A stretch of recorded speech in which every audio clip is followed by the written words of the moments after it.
예, 따라합시다. 반드시 죽일지니라. 오늘 레위기 10장을 읽을 때에 참 마음이 무거운 것만은 사실입니다.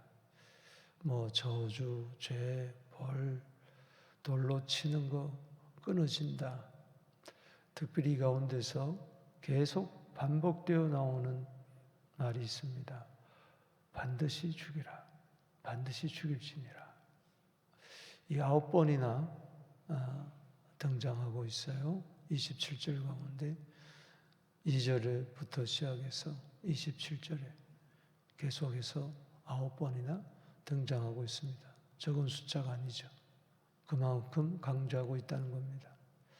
반드시 죽이라. 이것이 레위기 20장에만 나오는 게 아닙니다. 출애굽기에도 또 레위기 후반부에도 나오지만 20장에 가장 많이 등장하는 거죠. 그러나 좀 생소하게 들릴 것 같지만은 거슬러 올라가 보면은 창세기 기억하시죠? 반드시 죽는다.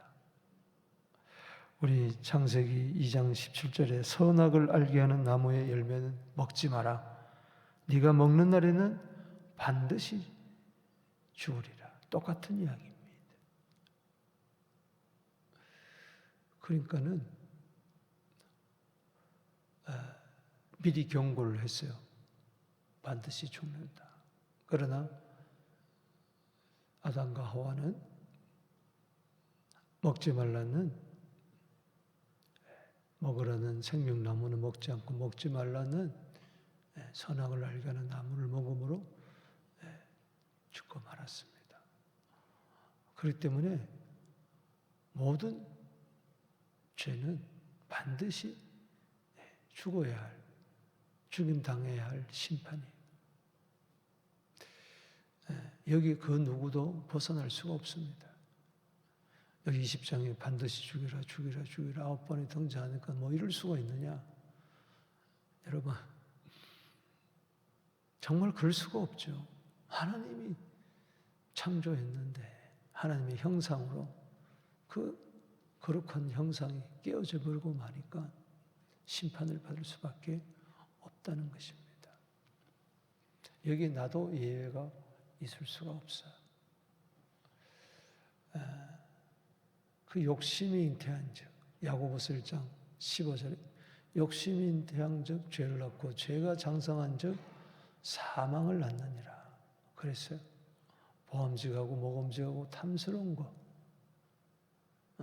그 욕심에서 죄가 나고 결국은 사망, 반드시 죽는 것. 이건 단지 육체만의 죽음이 아니고 하나님과의 관계가 끊어지는, 죽음이라는 것은, 사망이라는 것은 분리거든요.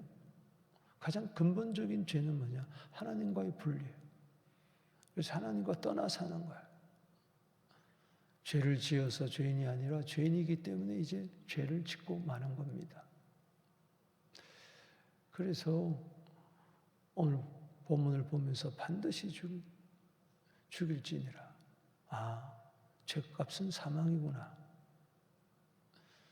또 죄는 반드시 심판을 당해야 되는구나. 하나님의 공의로운 또 법칙에 의해서 정령 죽으리라, 반드시 죽으리라 그랬는데 하나님이 안 죽이면은 하나님은 스스로 모순이죠. 하나님 말씀을 안 지키는 거기 때문에. 히브리서 9장 27절에 사람이 한번 죽는 것은 정한 이치요 그 후에는 심판이 있겠다. 그렇습니다. 반드시 하나님의 심판 때가 있음을 우리는 기억해야 됩니다. 그럼 이거 어떡하냐?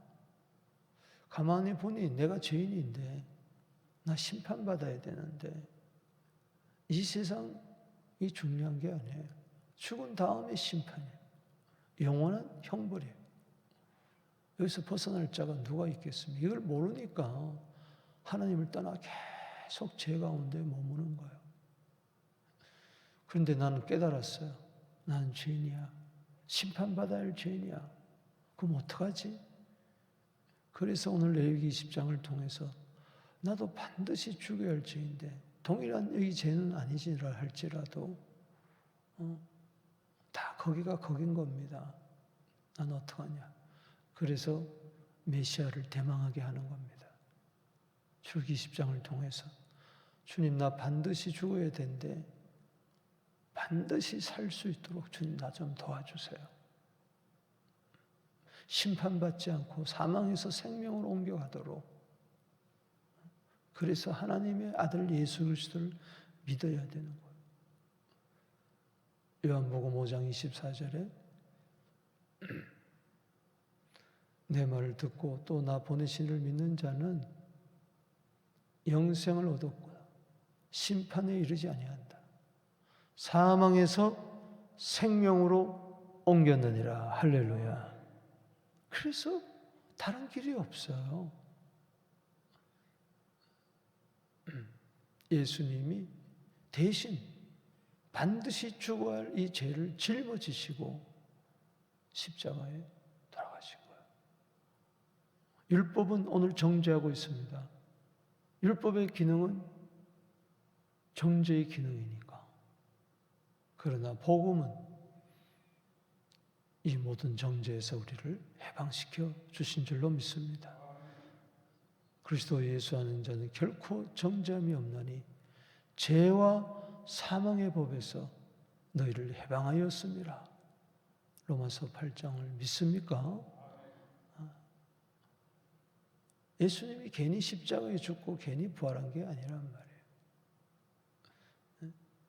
로마서 4장 25절에 죄의 싹은 사망입니다. 그래서 우리의 범죄함 때문에 예수님은 죽으시고 우리를 의롭다 하기 위해서 살아나셨어. 이걸 믿어야 되는 거예요. 로마서 10장 9절에 이걸 믿으면은 마음으로 믿으면은 예수 그리스도의 죽으심과 부활을 마음으로 믿으면 우리는 구원을 얻는 거예요. 반드시 죽는 자가 아니라 반드시 사는 자가 될 줄로 믿습니다. 심판에서 벗어난 거죠. 얼마나 감사합니까? 로마서 6장의 결론이 23절에 죄의 싹은 사망이요 하나님의 은사 선물은 그리스도 예수 안에서 있는 영생이니라. 값없이 하나님께서는 선물을 주세요. 영생을 믿는 자에게 영생을 줍는다. 멸망치 않고 반드시 죽는다는 그 멸망을 말하는 거 아니에요. 그러니 요한복음 3장 16절이 복음이죠. 하나님이 세상을 이처럼 사랑하사 독생자를 주셨으니 이는 저를 믿는 자마다 멸망치 않고 영생을 얻게 하려 함이니라. 우리는 반드시 삽니다. 그래서 영생을 얻었고 죽어도 삽니다. 할렐루야. 나는 부활이요 생명이니 나를 믿는 자는 죽어도 살겠고 살아서 믿는 자는 영원히 죽지 아니하리라. 아니 여기 9번이나 반드시 죽는다 그랬는데 이게 웬 사랑입니까? 웬 은혜입니까? 이 복음을 깨달았으니 예수님 고맙습니다. 오늘 본문에 반드시 죽일지니라 이 말과 더불어서 강조하는 것이 거룩이죠. 이 거룩이라는 것은 이 죽고 사는 문제구나. 오늘 여기 20장 7절 말씀 줄을 치고 읽겠습니다. 시작. 너희는 스스로 깨끗게 하여 거룩할지어다. 나는 너희 하나님 여호와니라. 거룩은 뭐냐? 깨끗게 하는 거야. 나 스스로 깨끗게 한다 해서 도 닦는 게 아니라 이미 5대 제사를 통해서 알려줬잖아요. 우리 스스로 깨끗할 수가 없어요. 정결할 수가 없어요. 예수의 피로. 할렐루야. 여러분 깨끗하게 되기를 바랍니다. 거룩은 깨끗게 하는 거예요. 또 8절에 시작. 너희는 내 규례를 지켜 행하라. 나는 너희를 거룩하게 영원하라. 거룩은 뭡니까? 말씀 따라 사는 거예요. 디모데전서 4장 5절에 말씀으로 거룩해지는 거예요. 포도나무 비유에서 이미 말씀으로 우리를 깨끗게 했다고 그랬어요. 그래서 우리는 말씀을 통해서 전 거룩을 배워나가는 거예요. 물론 우리는 이미 거룩함을 얻었습니다. 히브리서 10장 10절에 오해하면 안 돼요. 그 거룩하심 나도 이루리. 내가 무슨 거룩을 이루겠어요?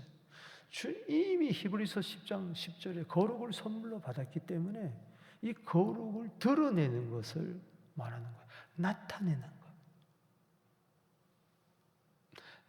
내가 거룩이 없는데 하나, 둘, 한 걸음, 한 걸음 1%, 2%, 3%, 4% 예수 한 20년 믿으면 성경 100독 하면은 그 다음에 한 7, 80% 거룩, 그게 아니라 그게 성화의 개념이 아닙니다. 성화라는 것은 점점 거룩해진다는 이 말은 이미 거룩을 얻었기 때문에 우리는 이미 성도가 되었기 때문에 거룩한 백성이 되었기 때문에 소유된 백성, 거룩한 나라가 되었기 때문에 이걸 드러내 성령으로 말미암아 예수는 우리에게 거룩을 주셨고 성령님은 이 거룩을 나타내도록 거룩한 영이 역사하는 거죠. 그러기 위해서 우리는 드러내는 것이 깨끗함이고 드러내는 것이 말씀대로 사는 거죠. 자, 26절 말씀 시작. 너희는 나에게 거룩할지어다. 자, 26절 읽어봅니다. 시작. 너희는 나에게 거룩할지어다. 이는 나 여호와가 거룩하고 내가 너희를 나의 소유로 삼으려고 너희를 만민 중에서 구별하였습니다. 답시다. 구별. 아, 그렇구나.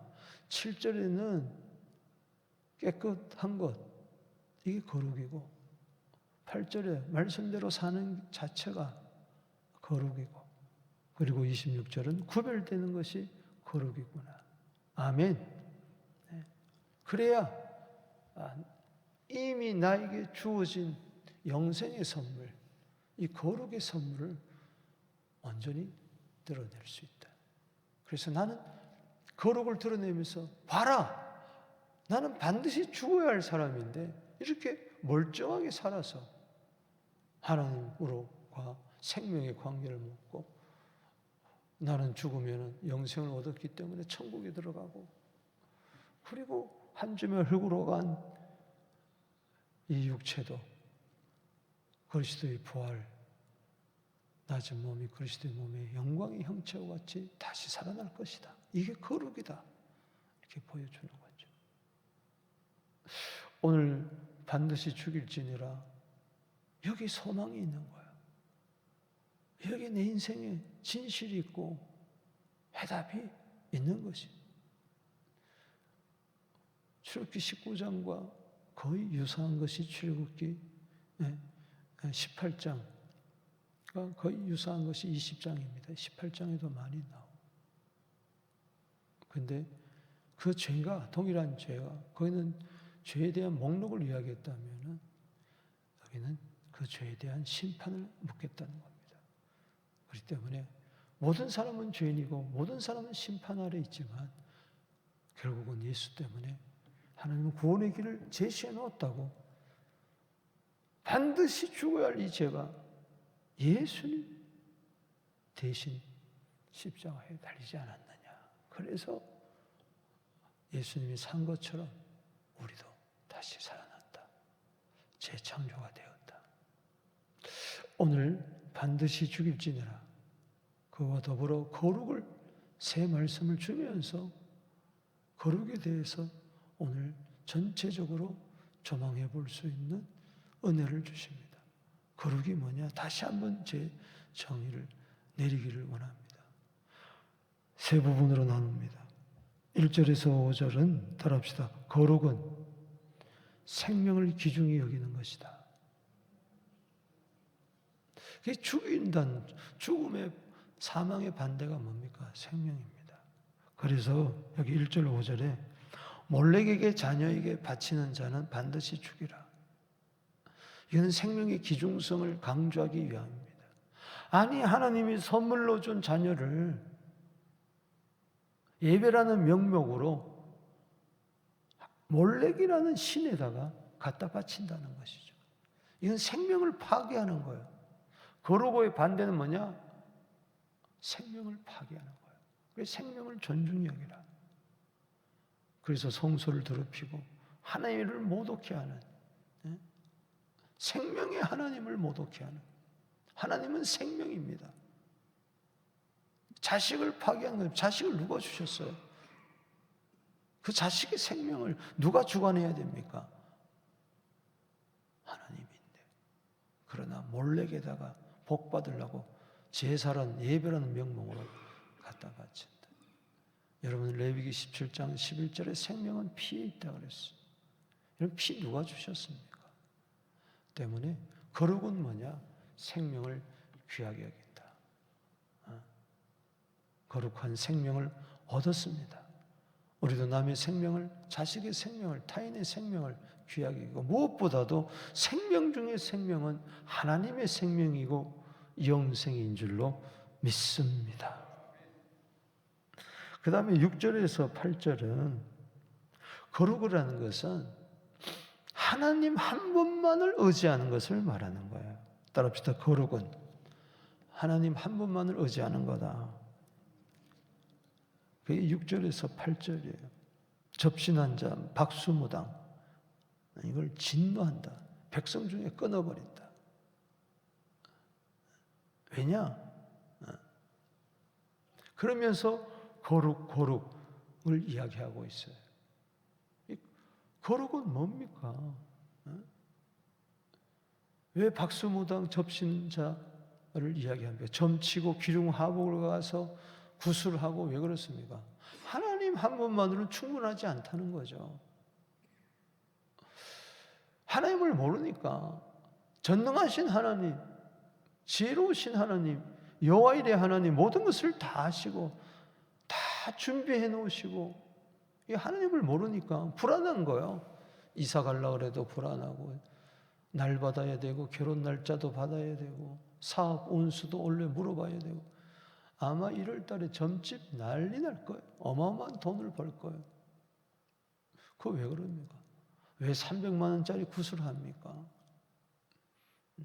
왜 박수무당에 갑니까? 왜 그래요? 왜 거기다 돈을 갖다 바칩니까? 그 왜 그러느냐? 하나님 한 분만으로 뭔가 부족한 거예요. 여러분 하나님을 믿지 못해서 그래요. 하나님을 신뢰하게 되기를 주 이름으로 축원합니다.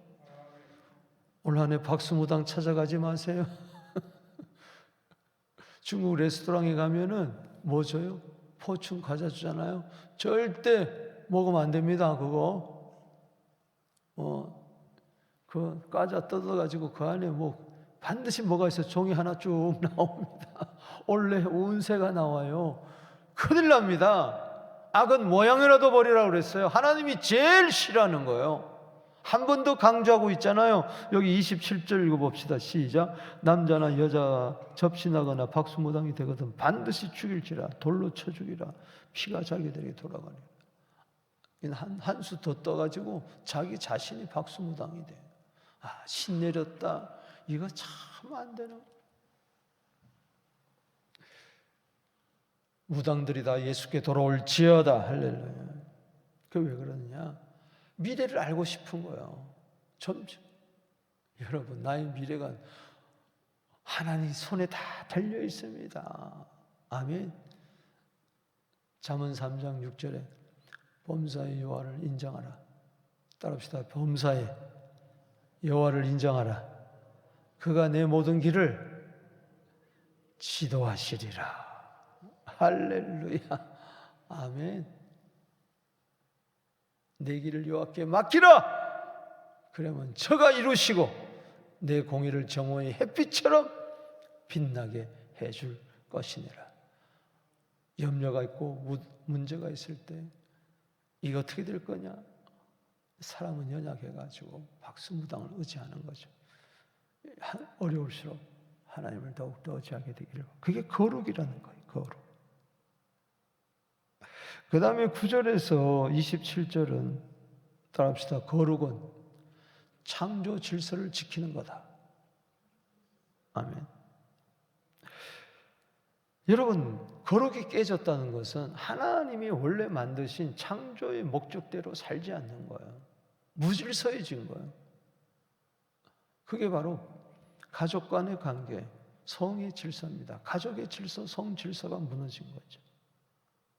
그래서 매일 먼저 언급되는 것이 어제도 그랬지만 부모 공경 문제가 깨진 거예요. 이건 질서가 깨진 거예요.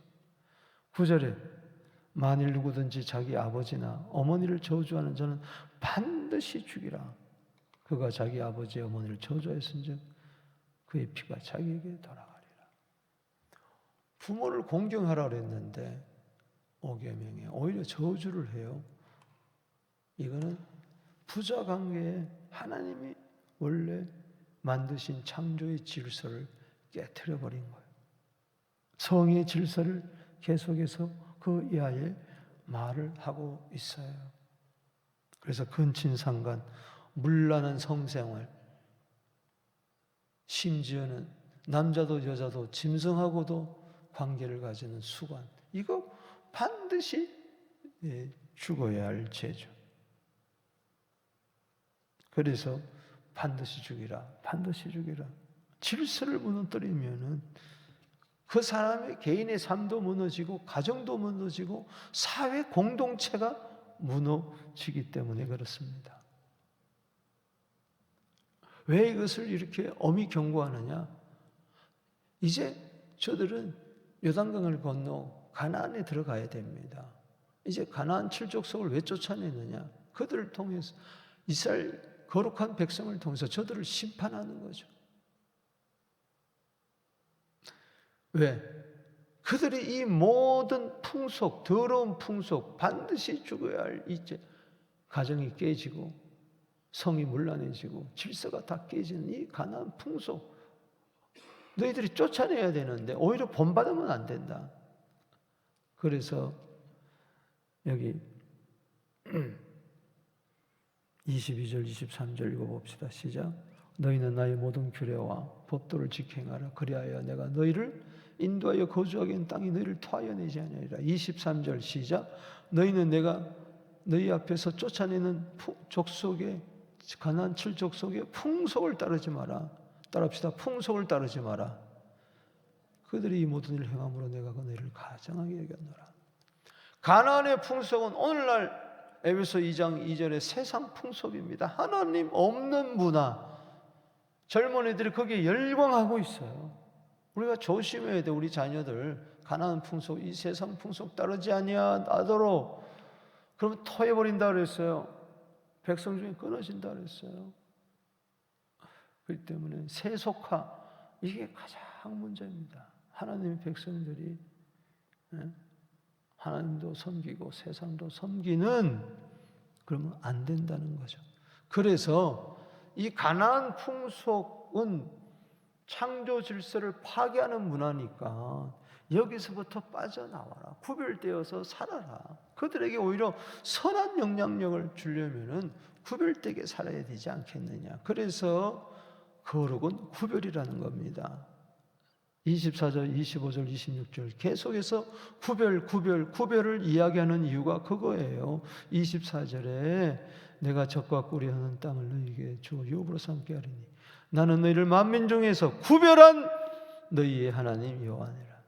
25절에 이미 먹는 거 가지고 이야기하지 않느냐. 짐승 구별하고 구별해라. 너희 몸을 더럽히지 마라. 26절 읽어보겠습니다. 시작. 너희는 나에게 거룩할지어다. 이는 나 여호와가 거룩하고 내가 너희를 나의 소유로 삼으려 너희를 만민 중에서 뭐 했음이라? 거룩하였습니다. 그래서 가나안 풍속을 따르지 말고 뭘 따라야 돼요? 하나님의 거룩한 규례를 따라야 된다. 22절 말씀에 너희는 나의 모든 규례와 법도를 지켜라. 8절에 너희는 내 규례를 지켜라. 나는 거룩한 여호와니라. 여러분, 그래서 가나안 풍속을 따르면은 창조 질서가 무너지고 거룩한 규례, 법도, 즉 하나님의 말씀대로 살면은 창조 질서가 세워지는 거죠. 그래서 여러분, 말씀 따라 사는 것이 그렇게 중요하다.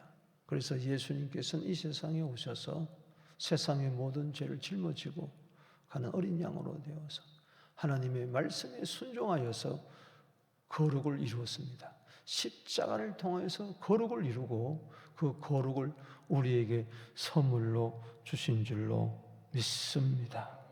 내 대신 반드시 죽어야 할 죄를 대신 지고 심판당하시고 우리에게 거룩을 선물로 주신 예수님의 은혜를 오늘 넘쳐나게 되기를 바랍니다. 두 손 들고 기도하며 나갑니다. 주님,